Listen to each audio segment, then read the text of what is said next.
আসসালামু আলাইকুম রহমতুল্লাহি ওয়া বারাকাতুহু। দেশ ও প্রবাস যে যেখানে বসে আজকের এই ভিডিও দেখবেন সবাইকে শুভেচ্ছা অভিনন্দন।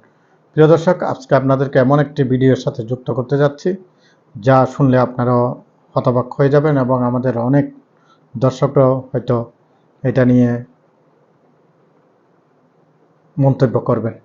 অনেকের জন্য এটা খুশির সংবাদ, আবার অনেকের জন্য এটা দুঃখের সংবাদ। কিন্তু এই খবরটা খুবই সেনসিটিভ। এখন সে কোথায় থেকে পেয়েছে আমরা জানি না, তবে আজকে আপনাদেরকে যে সংবাদ প্রচার করেছিলেন তার ভিডিও আপনাদের সাথে শেয়ার করতেছি। আপনারা সম্পূর্ণ ভিডিও দেখবেন এবং বেশি বেশি করে শেয়ার করবেন। বাংলাদেশে এই মুহূর্তে রাজনীতি খুবই বিপজ্জনক অবস্থায় আছে। আপনারা জানেন যে একদিন আগে মার্কিন সহকারী এসেছিলেন। উনি টাকার বা চলে যাওয়ার পর থেকেই গতকাল আপনি হঠাৎ করে একটা নিউজ চোখে পড়ল। নভেম্বরের 3 তারিখের মধ্যে শেখ হাসিনাকে বাংলাদেশ সরকারকে পদত্যাগ করার জন্য মার্কিনিরা চাপ দিয়ে যাচ্ছে। আপনারা জানেন এই মার্কিন সহকারী যিনি আসছেন, উনি একটা ফাইল নিয়ে এসেছিলেন যেদিন বৈঠক করেছেন পররাষ্ট্র সচিবের সাথে। সেই দিন আপনারা দেখেছেন পররাষ্ট্র সচিবকে একটা পেপার দিয়েছিলেন। বিভিন্ন সময় বিভিন্ন গুঞ্জন, বিভিন্ন জায়গাতে কথাবার্তা শুনেছি। আজকে ভারতের এক সাংবাদিক বিদ্যানন্দন, উনি আজকে আপনাদেরকে বলবেন, আপনারাও শুনবেন। আমিও শুনে হতবাক হয়েছি। আসলে কি সত্যি 3 তারিখের মধ্যে সরকারকে চাপ দিচ্ছে পদত্যাগ করার জন্য? যদি পদত্যাগ করেন সরকার, বাংলাদেশের ভবিষ্যৎ কি হবে? বাংলাদেশের রাজনীতি কোন দিকে যাবে? আদৌ কি সরকার পদত্যাগ করবে কি না? সংবিধান অনুযায়ী নির্বাচন করার জন্য যে সরকার এত কিছু করে যাচ্ছে, সে কি পদত্যাগ করবে? চলুন আমরা আর ভিডিওটি লম্বা না করে মূল ভিডিওতে চলে যাই। So thank you for bringing me on to the show. কিন্তু যেটা প্রথমে বলবো এই স্টোরিটার ব্যাপারে, এই স্টোরিটা আমি যখন পেলাম তারপর থেকে অনেকবার ভেরিফাই আর ক্রস ভেরিফাই করবার চেষ্টা করেছি।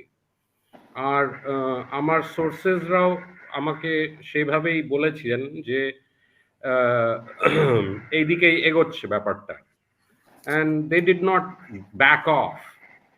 On the contrary, they hammered it in যে this is going to happen. তো তার বেসিসেই এই স্টোরিটা করা আর কি।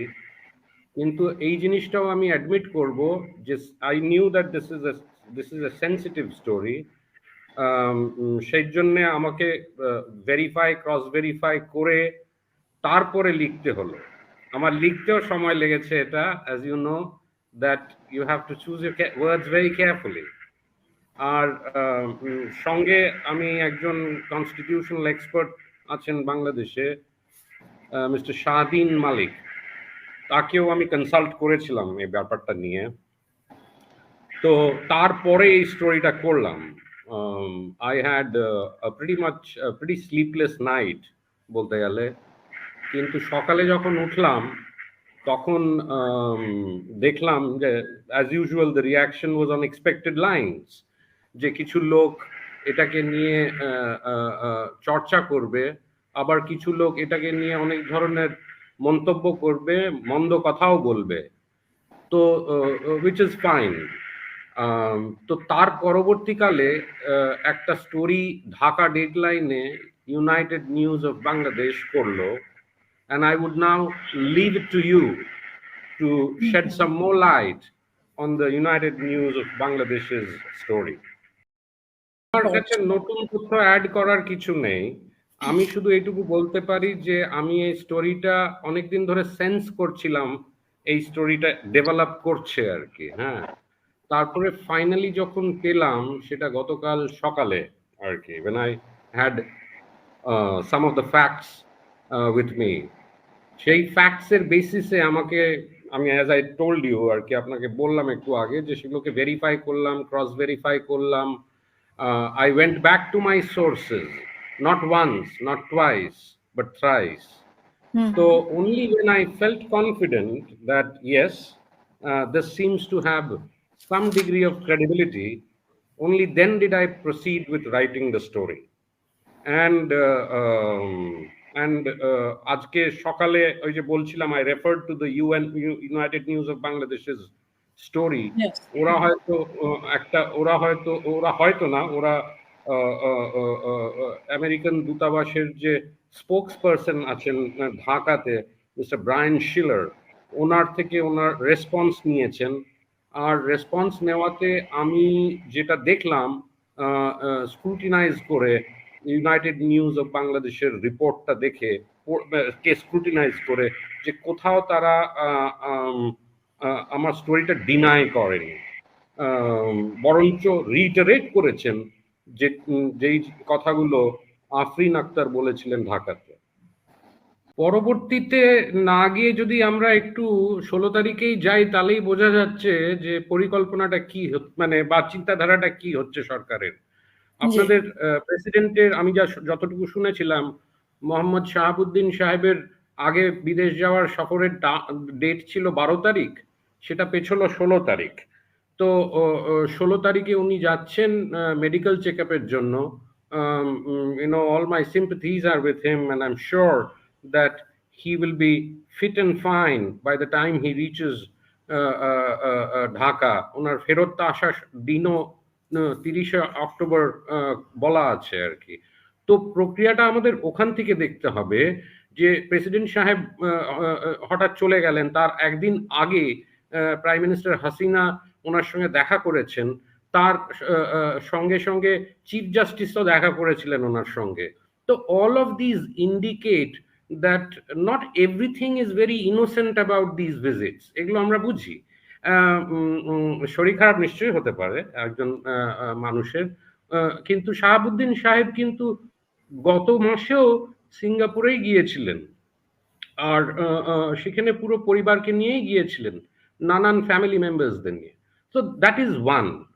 সেকেন্ড হচ্ছে যে মানে আগে কি হবে, দেখুন এখন অবধি যা আমরা দেখতে পেয়েছি আমেরিকার যে স্ট্যান্ডটা আর কি, তারা খুবই একটা স্ট্রং স্ট্যান্ড নিয়েছিল মে মাসে, তারা যখন একটা স্টেট ডিপার্টমেন্ট একটা রিলিজ ইস্যু করে যে ভিসা রেস্ট্রিকশনস ইম্পোজ করা হবে among targeted against Bangladeshis, certain individuals। সেই জিনিসটা আরো ক্লারিফাই করে ওনারা 22 সেপ্টেম্বর, যখন ওরা ক্লিয়ার করে দেয় কোন কোন ধরনের, কোন কোন ক্যাটাগরির ইন্ডিভিজুয়ালসদের এগেনস্টে ভিসা রেস্ট্রিকশনস ইম্পোজ করা হবে। সেটা পরবর্তীকালে এক্সপ্যান্ড করে মিডিয়া অবধিও গিয়েছিল। So we know where it is headed. We know that the Americans are contemplating a very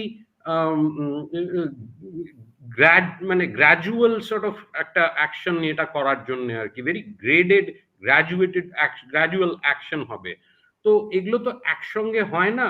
তো আবেদ খান সাহেব যেটা লিখেছিলেন, হয়তো উনি ঠিকই লিখেছিলেন, and there was a move, যে এটা মানে একটা ভাবনা চিন্তা ছিল যে এটা আগে অক্টোবর 15তে আসার কথা ছিল, সেটা পিছিয়ে হয়তো নভেম্বর 3 হয়ে, for whatever reasons. I am not privy to that.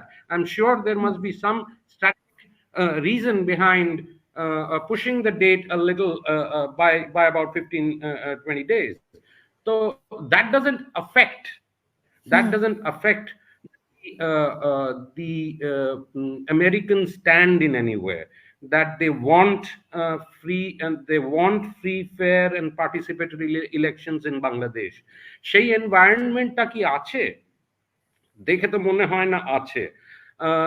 একটি আমেরিকান জয়েন্ট ডেলিগেশন এসেছিল ফ্রম 2 থিঙ্ক ট্যাঙ্কস, তারা একটা স্টেটমেন্টও রিলিজ করলো খুব মানে ওদের কার্যক্রম শেষ করার পর। আর সেখানে ওটা অনেকে ভাবলো যে this is a run of the mill একটা স্টেটমেন্ট, কিন্তু it was a very important significant statement, যে ওনারা কিছু 5টা পয়েন্ট ওনারা আইডেন্টিফাই করে বলে দিলেন যে এই পয়েন্টে কি পলিটিক্যাল পার্টিসদের কোনো মিটিং গ্রাউন্ড হতে পারে কিনা।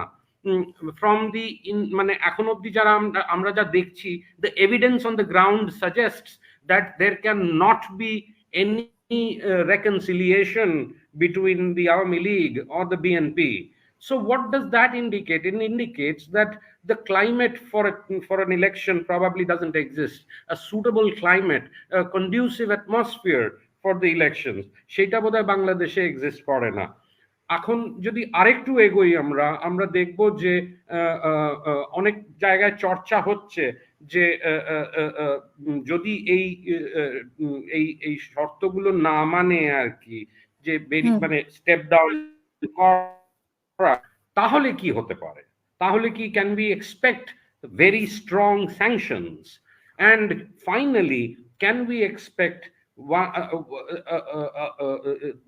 the use, the deployment of a weapon which can ultimately force the government to go in for really free, fair, participatory and inclusive elections.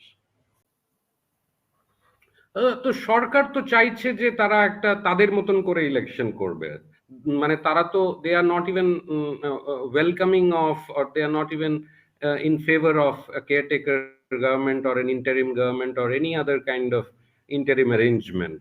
So obviously the government is on the back foot here. It is মানে তার প্রায় হয়তো পিঠ ঠেকে গেছে দেওয়ালে।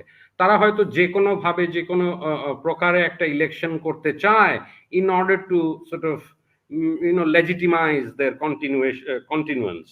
তো সেই জিনিসটা করবার মতন বন্দোবস্ত বা সেই জিনিসটা বা এই ধরনের ইলেকশন করার মতন একটা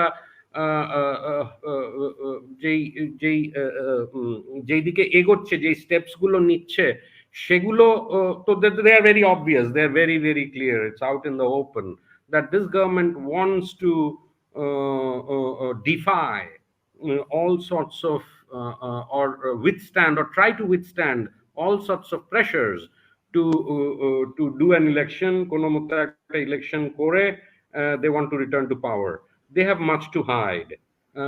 Malgovernance, massive levels of corruption, human rights abuses, use of the administration to suppress people's voices. তো এই জিনিসগুলো সাপ্রেস করার কারণ আছে, সেই এইগুলো থেকে বাঁচার জন্য এই ইলেকশন। কিন্তু don't think that this election is in the defence of democracy. আমরা যেটা বুঝতে পারছি বা যেটা আলোচনা হচ্ছে সেটা হচ্ছে যে কিছু কিছু দল নিয়ে তারা, বিএনপি যদি শেষ পর্যন্ত নাও আসে, কিছু কিছু দল নিয়ে তারা নির্বাচন করবে এবং জনগণকে যে উপায়ে আনা যায় জনগণকে আনবে। এতে করে কি তারা ফ্রি ফেয়ার ইলেকশন হয়েছে, মানে শর্তগুলো আমরা যতটুকু বুঝি বা জানি বা শুনেছি যে শর্তগুলোর মধ্যেই ওরা থাকবে এবং শর্তগুলো যে পূরণ করেছে সেটা ওরা দেখিয়ে দিবে, শুধু বিএনপি কে ছাড়া। এটা কি কোনোভাবে সম্ভব? মানে তারা ভোট কেন্দ্রে কিভাবে মানুষ আনতে হয় সেটাও তারা প্রসেস করছে যেটুকু আমরা জানি। তো সেভাবে কি এটা অ্যাকসেপ্টেবল হবে কিনা, মানে আন্তর্জাতিক মহলে শেষ পর্যন্ত দেখাতে পারবে কিনা যদি বিএনপি কে ছাড়া করে অন্যান্য দল নিয়ে এবং অন্যান্য শর্তগুলোও পূরণ করে? সেই ক্ষেত্রে আপনি কি মনে করেন? চন্দন, এটা কি তাহলে বিএনপি কে বাদ দিয়ে কি কোনো পার্টিসিপেটরি ইলেকশনস হয়? I mean, all said and done, the BNP is a major opposition party. সে যদি ইলেকশনে না আসে তাহলে কি সেটা অবাধ ইলেকশন হলো? তাতে কি বিএনপির ভোটাররা গিয়ে ভোট দিতে পারবে? মানে নট জাস্ট বিএনপির ভোটাররা, I am just saying the general ভোটারসরা, তারা কি বাইরে গিয়ে ভোট করতে পারবে? লোকেদের preferences are very individual preferences, তারা কি সেই প্রেফারেন্স গুলো এক্সারসাইজ করতে পারবে? So obvious, it's very obvious যে সেটা তৃণমূল বিএনপি নিয়ে আসুক বা অন্যান্য দলগুলোকে নিয়ে আসুক, বাট সেটা কোনো মাপেই কোনোভাবেই by no measure can it be considered to be a free, fair and inclusive election? আমার মনে হয় যে প্রেসিডেন্টের যাওয়াটা মানে সিগনিফিকেন্ট, ইয়েস। এখন প্রেসিডেন্ট 16 তারিখে সিঙ্গাপুরে পৌঁছলেন, 17 তারিখ থাকলেন আর আজকে 18 তারিখ। আজকে বাংলাদেশের নিউজ রিপোর্টসে বেরিয়েছে বা গতকাল বোধহয় যে ওনার নাকি ওপেন হার্ট সার্জারি হবে। এখন ওপেন হার্ট সার্জারি হওয়ার একটা প্রসেস আছে, অনেক হয়তো টেস্ট করতে হয় নানান ধরনের, সেটা ল্যান্ড করা সঙ্গে সঙ্গেই যদি হয় তাহলে সেটা কি একটু মানে একটু একটা ফ্যান্টাস্টিক্যাল ব্যাপার মনে হয় না যে উনি সিঙ্গাপুর পৌঁছলেন আর ইমিডিয়েটলি তার ইয়ে হয়ে গেল, কোন হাসপাতালে ওনাকে ভর্তি করা হবে তার নামও বেরোলো, কোন কার্ডিওলজিস্ট এটাকে দেখবেন সেটাও বেরোলো। All this may be true, but এই যাওয়ার সময়টা, the timing of the presidents visit to Singapore নানান প্রশ্ন তোলে আর কি।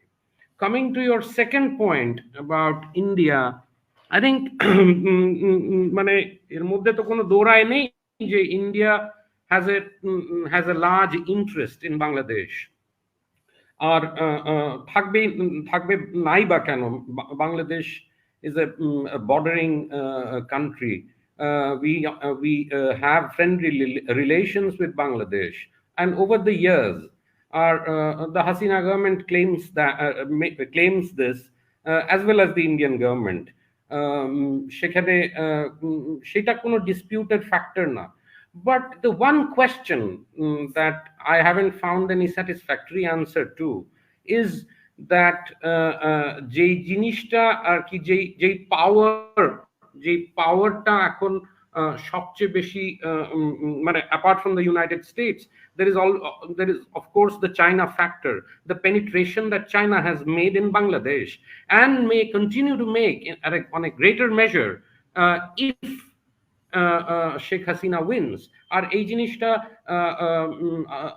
বাংলাদেশের external affairs minister mister Momen জোহানেসবার্গের ব্রিক্সের মিটিং এর পরে বলেছেন যে কি ধরনের ইকোনমিক ডেভেলপমেন্টের জন্য চায়না আগ্রহী বাংলাদেশকে হেল্প করার জন্য। নাও এই জিনিসটা দেখে মনে হয় যে চায়নার যে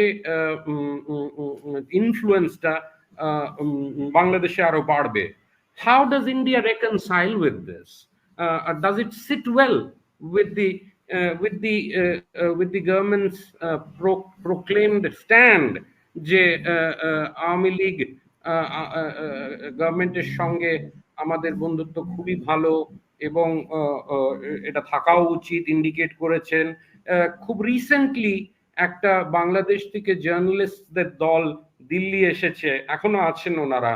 তো প্রথম দিনের বৈঠকের পর মানে এক্সটার্নাল অ্যাফেয়ার্স মিনিস্ট্রির অফিসিয়ালসদের সঙ্গে তারপরে একটা রিপোর্ট বেরোলো। সেই রিপোর্টটাতে আমি যা পড়ে বুঝলাম আর কি যে গভর্নমেন্ট অফ ইন্ডিয়া আর অ্যাটলিস্ট এক্সটার্নাল অ্যাফেয়ার্স মিনিস্ট্রির তরফ থেকে ওরা বলেছে যে ইলেকশন কনস্টিটিউশনের should be according to the provisions of the constitution.